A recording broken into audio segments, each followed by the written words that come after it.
I'm not going to get lost again. And this is actually the final section that I haven't filmed. Anything else doesn't exist. There is slightly more, but I'm here and I'm getting it. Basically because I was lost in the dark and around old buildings, I thought, ooh, that could be a bit spooky, just for fun. And the idea was to release some videos at Halloween as well, but that will all be explained as we're walking along. Look at this is brilliant. Love this canal.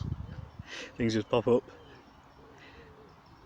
So there's no more canal till we get to Agecroft. It's actually a graveyard, but it's famous more so for its power station. Now it's gone that, it's a prison site, forest bank. So we will jump the missing few miles through Pendleton and Prestbury. Got a rather cool old fashioned fire station. Streets like that don't actually exist anymore.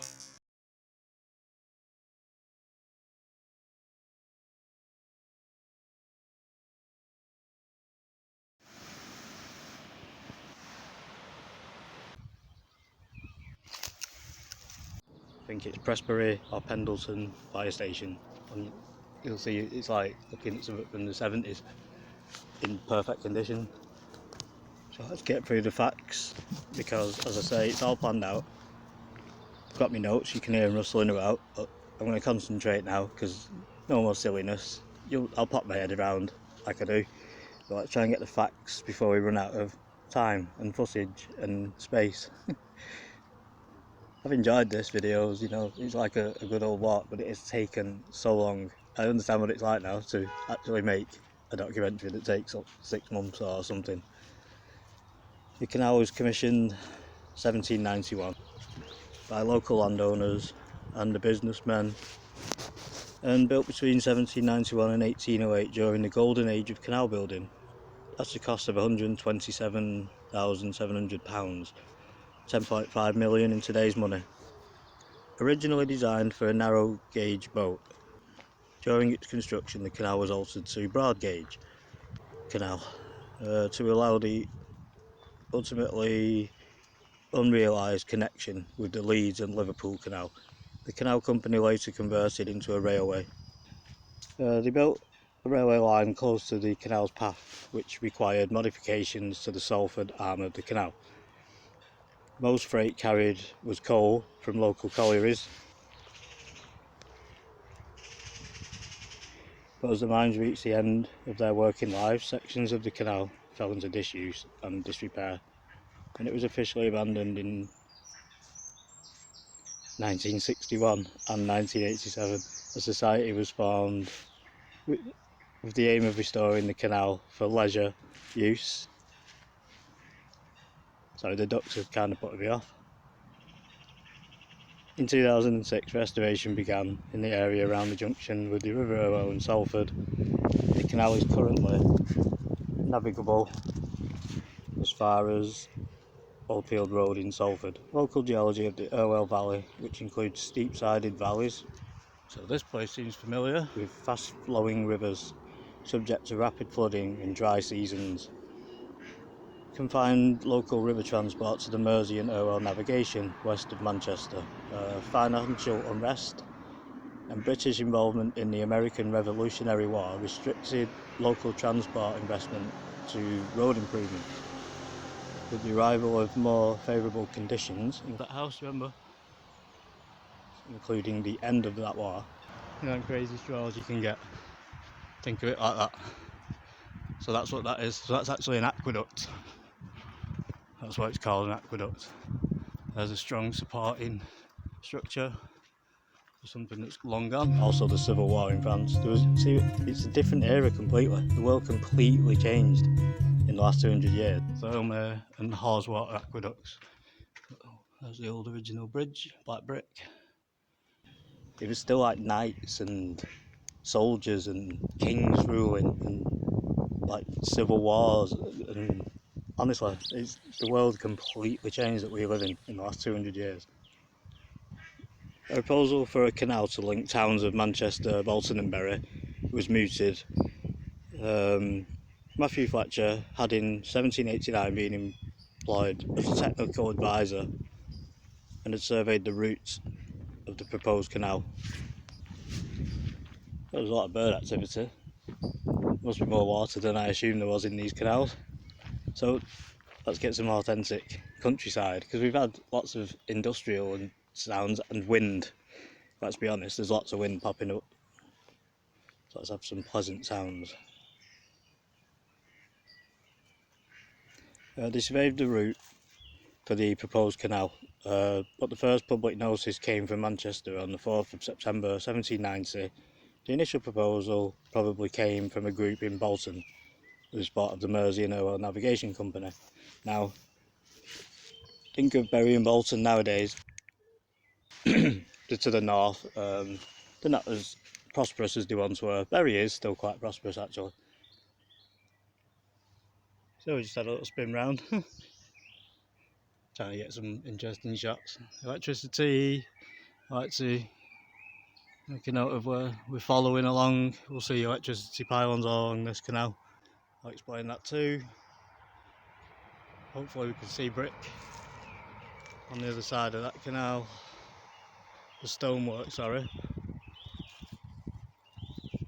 There's a really funky smell there. That's super stagnant, but it shows us what it would have looked like. Obviously, lots deeper. A lot deeper here. There's some serious traffic now going into Manchester. When it was in fully working order, this was a serious affair. It weren't like pleasure cruising. Got some serious tonnage coming through here, and these walls can't bust or break, and cold doesn't just fall in and block the entire thing for a day, or it's solid. The first civil engineer. Structures of the canals, really. So you've gone from 1775, the New Romantic, Neoclassic era, French Revolutions. The world is changing dramatically. People have changed in the last 200 years, beyond comprehension. Our language has even changed. Our dialect of English is, it's totally been changed over the last 200 years, like rapidly, more rapid than ever. Hope we're getting Mr. Heron. Yeah, and that's due to the world being faster connected. And me just filming this, a few videos in the last few months, you may have noticed they've begun to pick up a Mancunian accent. And off he goes. Cheerio, fella. Which is the strangest of strange, isn't it?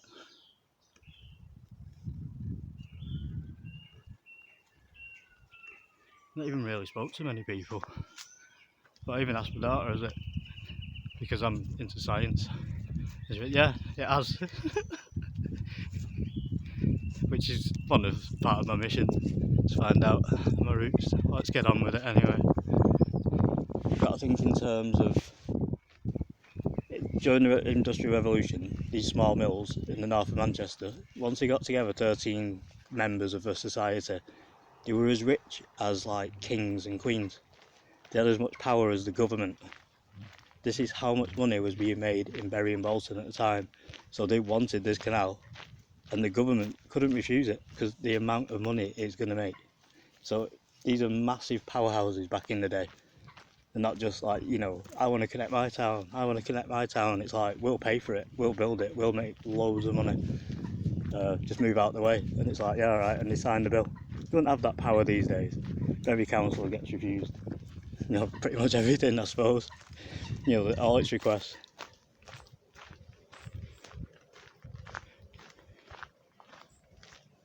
Whew. Let's get a move on. Slow down a bit. Are you camera mad? You what? All your quick editing and your shorts. This is a canal, for God's sake. Show some respect. Yeah, I'm not doing shorts, I'm not doing cuts, I'm not doing what people tell me to do. I'm filming the canal, as you've probably gathered. So the route of the proposed canal is put to the Mersey and Irwell Navigation Company, so they backed it because the money will be flowing into their navigation. Because remember, there's no canal tunnel as yet. So much activity tonight. That's all wildlife, by the way, we can hear. Instant. So, the meeting was intended to be holden at the house of Mr. Shaw at the Bull's Head in Manchester, aforesaid on Monday the 20th day of this instant. Now I'd say that's BBC History Channel camera work there as we follow along. September at 11 o'clock in the instant. September. I don't know what that means. That must mean today. Stonework there of all the railway that was added later. Look how that tree's busting the canal up. Won't be long, but it's before it is in ruin. Hence me filming it. Anyway, we're popping up. Going to jump through Pilkington because there is traces of the canal still in that area, but it's in bad repair. So I might just get up Clifton Viaduct and film it from up there and show you that we came from this direction. At 11 o'clock in the forenoon, so that's before noon, because remember, time's not been invented as we know it today either. So we had before noon and afternoon. We still use afternoon, but now we have morning, don't we? But it would have been a forenoon and afternoon, because people are still using sundials. Surveys, plans, levels, estimates, proposals would be presented, as we know. But the canal's gone into construction. There's bills to prevent injury, so a meeting at the Bury, the Eagle and Child Public House, which is still there. So it's an area where there's some form of wharf or lock, so you can stop water in one end there. And they're what they call basins. They're quite big basins of water. It's so what boats can moor. You know, you don't want too many boats just stuck there. On the 29th of September 1790, secured all the agreements, the utility will go ahead. That might be a clue to where we are. Hugh Henshaw, Member of Parliament, back in it, Lord Grey de Wilton, so some serious power now. So they start building it. Another meeting, Bury, October 13th. October 1790, Hugh Henshaw gave written report on the canal. Robert Peel himself, business in Bolton. He owned many businesses in the town of Bolton and Bury, concerned with the location of the canal terminus, and proposed the construction of a tunnel to allow the terminus to be built closer to the town centre. Ralph Fletcher, spokesman for their concern, reported on his proposal to the committee, although the tunnel was built. Although the tunnel was built and proposed, it was filled in and never used. So it was decided to build it. It was to connect it closer to Bury and Bolton, I think. So they were never realised. It was going to go all the way up to Littleborough, I believe, to connect to the Rochdale Canal and the Leeds Canal. But the Salford Navigation Tunnel that they say, you know, it was never used. It was actually built for this canal to be connected to the Rochdale Canal. That's its main purpose. And the Leeds and Liverpool Canal if you go all the way around. Yeah, so you can get onto the Bridgewater Canal from there. So it does connect the Bury Bolton Canal to the Leeds, Liverpool and the Rochdale Canal. So there's no need to extend it. So it didn't need to be a broad gauge either. But there you go. It was future-proofed. It was future-proofed. So that's enough information we don't want to bore each other to death, do we? Either way, it's like a million bunny rabbits. And they haven't filmed one yet. Not a million. Probably 17. There's one. Robert Peel was in there. Jessie Hayworth, Mary Hayworth is the church in the centre of Manchester, the old church. That's St Mary's, I think it's called. That's well, Jessie Hayworth was a partner of Robert Peel. So I'm not sure what we got to, along with many others. This is as far as we are now. Gone past the cemetery, showed you the map from Salford. We've been lost at night, we've got a full explanation of Manchester. The reason I talked about steam trains is because of the evolution. That's all we've got, so I can't follow any further without risking falling into what is a bit of a mystery at the moment. But I'll explain one thing quick. The train's just going to rush by. That would have been an original steam train. The steam train lines followed the original canals. Made sense. That's why they wander away from the modern road system. But electric pylons, railways and canals seem to all follow the same lines, along with the infrastructure of electricity and sewers and water pipes and everything you see as you walk on canals. So the reason we explained about Stevenson was simply because at the end of this canal, or the start of this canal, it crossed over the Stevenson line. So it's an important fact about this canal. And that is the only reason. It wasn't about flipping onto trains suddenly. But I did need to explain trains, and if I start at the very beginning with the first train, incidentally, the Rocket's a famous steam train, but within 70 years it was completely obsolete. It'd be like comparing a Morris Minor to a Ferrari, you know, in terms of power. So within 70 years, the steam trains then were pulling tons and tons and tons of cargo. Canals were capable of, 70 tons on each barge in some cases, and they were towed along with 3 barges at a time. So the canals were really efficient, just slow. It's slow but efficient. Anyway, well, sometimes they dry up in summer. So we've got to this point. Let's investigate before we cross over and we get up towards Clifton. So the specifications of the Manchester, Bolton and Bury Company Canal. The boat length, the maximum boat length that could fit into a lock, that's why you have a boat length. 68 feet, 20.73 metres, so it'd be 20 metres, you don't want to be pushing it. Maximum boat beam, I think that's how wide it is, that's 12 foot, 2 inches, 4.32 metres, so it's a full gauge boat beam, it's not a narrow boat. Based on the Bridgewater Canal, it would have looked brilliant. I keep saying that, but it does fascinate me that it's like the Rochdale Canal, they're rare, the big ones. Due to narrow gauge being easier to restore, it's widened from 1794. So it was originally going to be narrow gauge, and then they had it widened just before they started to build it, or as they started to build it. You'll see why. The 16 locks, there was originally 12, later 17. 5 were added for the Irwell extension, making 17 in total. As of 2008, a single deep lock has replaced locks 1 and 2. The original number of locks 12, and later 17, as I just said. Maximum height above sea level, 75 metres, 247 feet, and it stays at that level, as we know, but the guide goes a little bit higher, and I bet that's not taken into consideration. I can't resist, just a quick chinwag as we jump up. Behind me would have been a lock. I'm explaining the whole thing. If I walk that direction into the trees, as I did when I was scouting, I finally did find the place, by the way. It took me a long time to film this canal. I wouldn't like to say how many hours.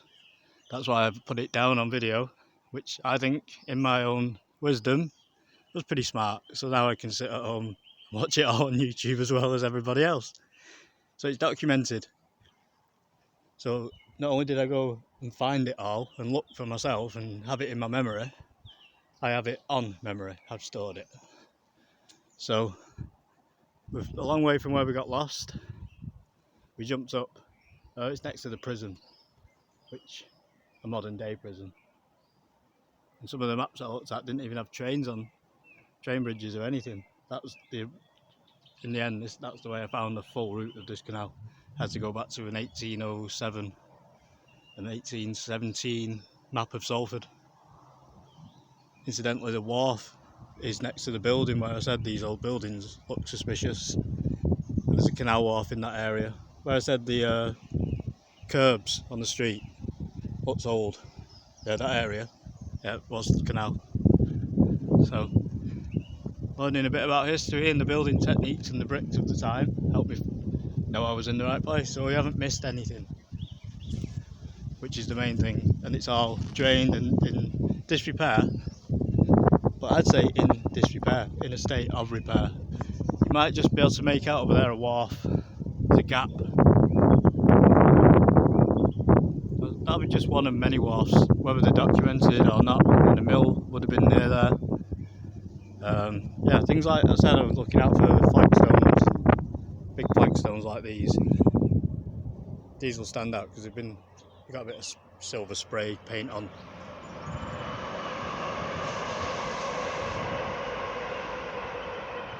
But for once, that will help pick it out on the camera, you see. And over in Bury, I said we're looking out for these features. So slowly, we pieced it together. So I'm going to walk up now quickly. I think there's a fire at Pilkington's, because it's like a war zone or a horror film in the fields up there. So I'm going to take my time. Breeze up to 13 arches, as I said I would. Get as much of the canal. And if I get up to Giant Seat, I don't mind, because that's where I've filmed down to Giant Seat before. So I need to get to the point where the M60 ring road crosses the canal. Anything else, I'll do a video in like another year, because I am definitely this year doing everything that I said I would. And as you know, we've already got the Peak Forest, the top of the Peak Forest, Macclesfield. And at this point, this is the future. But I'll film this in the past. So I don't know if I've managed to walk the full length of the Rochdale yet. Hopefully I have. Which is very unusual, which is why I explained time at the start of this video, how the last thing you film is the first thing your viewers see. So they start where you finished, and then you've got to suss that out. But it's probably 100 metres, not sure. It's around that, 90 maybe. Don't want to disagree with the facts though. So the history, the original owner was the Manchester, Bolton and Bury Canal Company. Principal engineer was Matthew Fletcher. His family founded the colliery. He came up with pioneering methods of how to drain coal mines, actually. Him and James Brindley, and they worked on the Bridgewater and became rather famous for successful coal mining and canal work. The date of the Acts of Parliament which gave permission for this canal to be built was 1791. The date of its first use was 1797.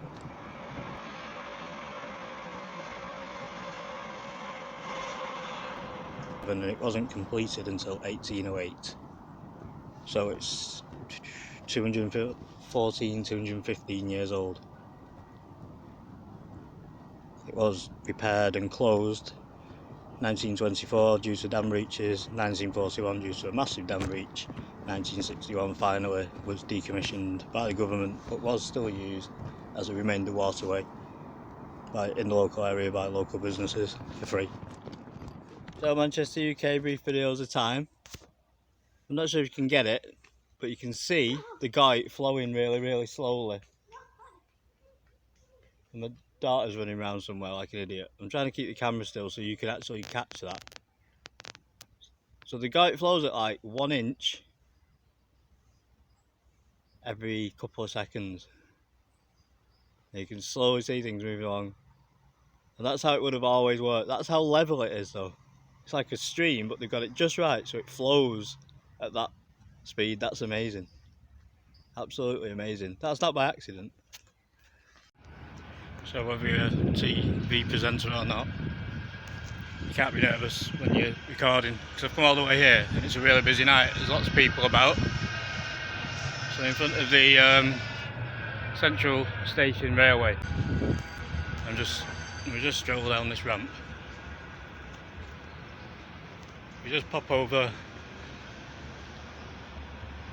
now from the Bridgewater again, past the Midland Hotel. Spooky, eh? So we're going to go back down now and actually go up the Rochdale Canal. Yeah, so we're actually going to go up now on the Manchester, Bolton, Bury Canal. Victoria train station. It's very grand. It covers a massive area and it's in Manchester because it covers the River Irk. I'd assumed it'd probably separate in two separate towns, but I assumed wrong. So I thought Cheetham was separate from Manchester, but then I said, why is Cheetham School in Manchester? So I looked into it. Anyway, Cheetham Hill is part of Manchester. The Irk runs through the middle of them both. What are we making? Casserole? Sandcastle! Oh, I thought you said casserole!